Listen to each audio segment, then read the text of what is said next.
राजा की गरीब बेटी। चांदीपुर बहुत ही सुंदर एवं संपन्न राज्य था। वहाँ का राजा मान सिंह काफी दयालु भी था। अपने राज्य के किसी भी व्यक्ति की तकलीफ उससे देखी नहीं जाती थी। मान सिंह की एक बेटी थी नयनतारा। वो इसी बात से परेशान थी कि वो राजकुमारी है। एक दिन उसने अपने पिता से नाराजगी के चलते खाना नहीं खाया। अरे क्या बात है बिटिया, हमसे क्यों नाराज है? क्योंकि आप राजा हैं। तो इसमें नाराज होने की क्या बात है? हमारा परिवार है राजा महाराजाओं का। बस यही मेरी नाराजगी की वजह है। अरे साफ साफ बताओ ना बिटिया, क्या बात है? बात यह है कि आप राजा हैं, मैं आपकी बेटी हूँ और मैं राजकुमारी हूँ। हाँ तो ये तो अच्छी बात है ना। ये शानो शौकत, हर समय आसपास सिपाही। ये अच्छी नहीं, बहुत बुरी बात है। मुझे नहीं अच्छा लगता ये सब। मैं कुछ नहीं कर सकती अपनी मर्जी से। जहाँ भी जाओ आपके सिपाही मेरे पीछे आ जाते हैं। मेरी कोई सहेली भी नहीं है। सारा दिन बस राजमहल के एक कमरे से दूसरे कमरे में टहलते रहो। ये सब सुनकर मान सिंह हंसने लगे।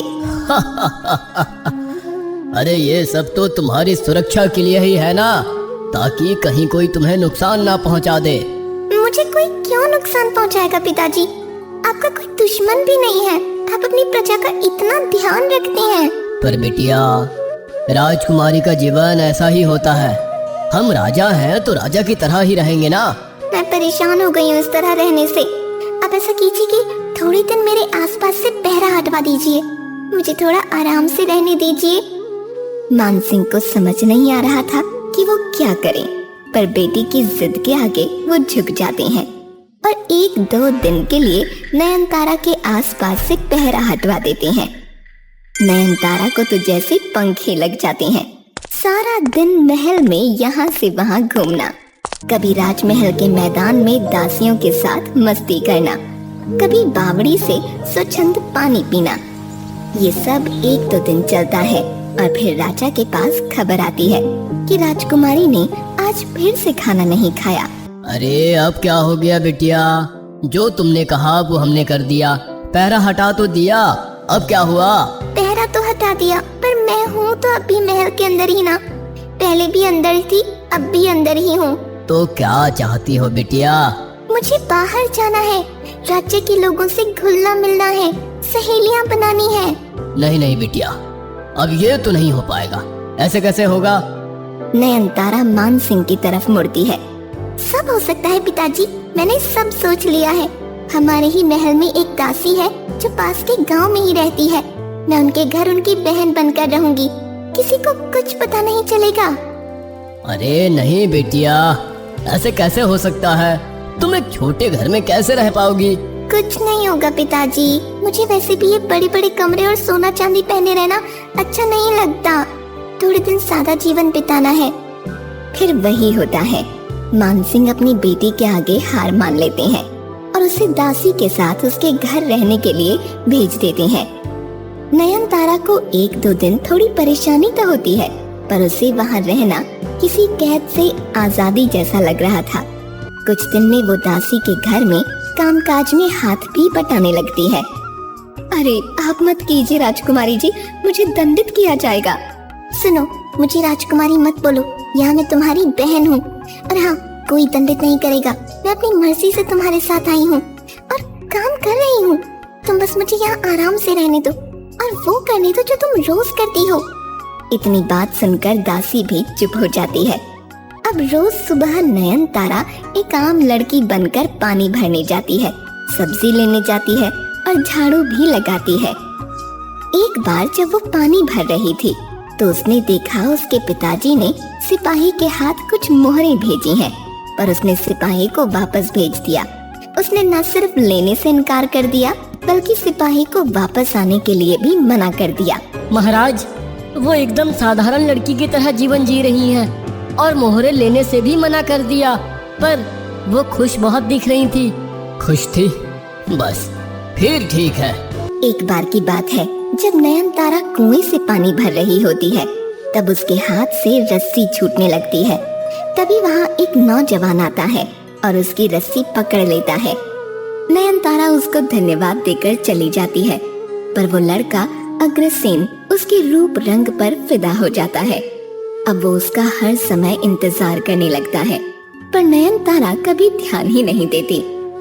काफी दिन हो जाते हैं तो एक बार नयनतारा अपने पिताजी से मिलने का मन बनाकर उनसे मिलने चली जाती है। अरे बिटिया, कैसी हो तुम? हम सिपाही भेजकर छुप छुप कर तुम्हारी खबर तो लेते रहते हैं, पर तुम अब खुद बताओ, तुम कैसी हो? मैं बहुत खुश हूँ पिताजी, और आज तक किसी को कोई शक भी नहीं हुआ। वापस कब आओगी बिटिया? तुम्हारी शादी भी तो करवानी है।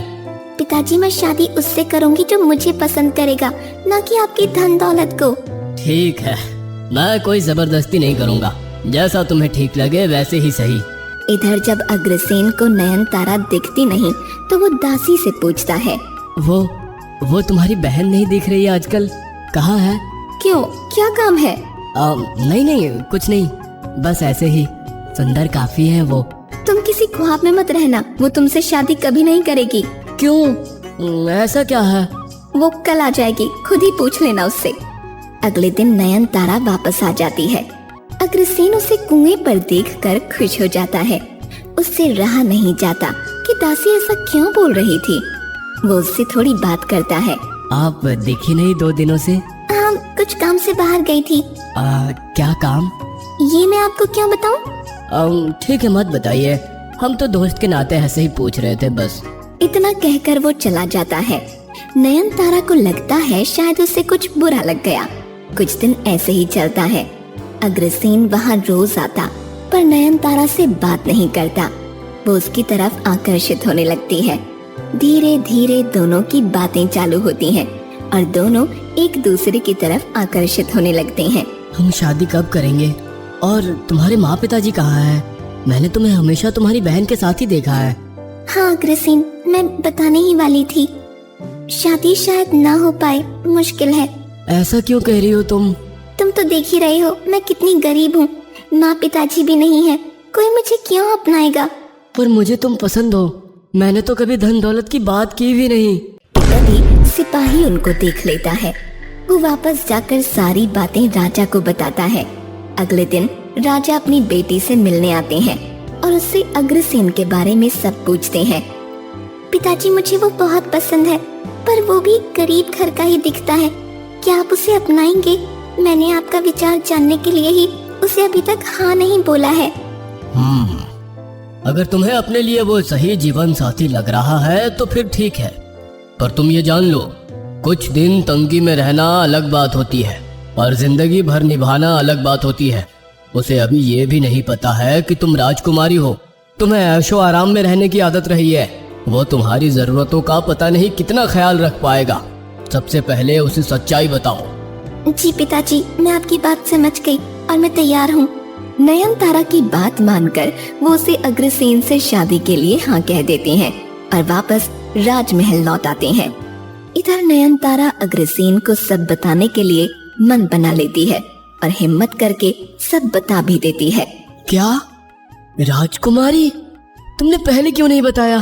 तुम्हारे प्रेम में जो पड़ गई थी, पर अगर तुम्हें मेरा राजकुमारी होना खल रहा है तो फिर इस बात को यहीं खत्म कर देते हैं। वो उदास होकर बोलती है। नहीं, ठीक है, पर मैं ये चाहूंगा कि ये बात हमारे बड़ों के बीच भी हो एक बार। मैं भी अपने माँ पिताजी को लेकर तुम्हारे महल आता हूँ। बस ये बात करके नयनतारा वापस राजमहल लौट जाती है और अग्रसेन अपने घर बात करता है। एक अच्छा सा दिन देखकर अग्रसेन नयनतारा को बोल देता है कि वो और उसके माँ पिताजी आज उसका हाथ मांगने आने वाले हैं। उनके स्वागत की सब तैयारियां हो जाती हैं। कुछ ही देर में एक सजीला सा राजकुमार बैंड बाजे के साथ उसके द्वार पर आता है। किसी को कुछ समझ नहीं आता। फिर नयनतारा ध्यान से देखती है तो उसके होश उड़ जाते हैं। वो अग्रसेन ही होता है। अग्रसेन, तुम ऐसे? अग्रसेन नहीं, राजकुमार अग्रसेन राणा सिंह। क्या? जैसा तुम सच्चे प्यार की तलाश में साधारण जीवन व्यतीत कर रही थी, मैं भी अपने महल से दूर रहकर वही कर रहा था। जब मैंने अपने माँ पिताजी को तुम्हारे बारे में बताया तो उन्होंने अपने सैनिक भेजकर सब पता करवा लिया। वो दोनों बात कर ही रहे होते हैं और तब देखते हैं कि उन दोनों के पिताजी भी मित्र ही हैं। बस फिर सबका भव्य स्वागत होता है और शुरू होती है शादी की तैयारियां।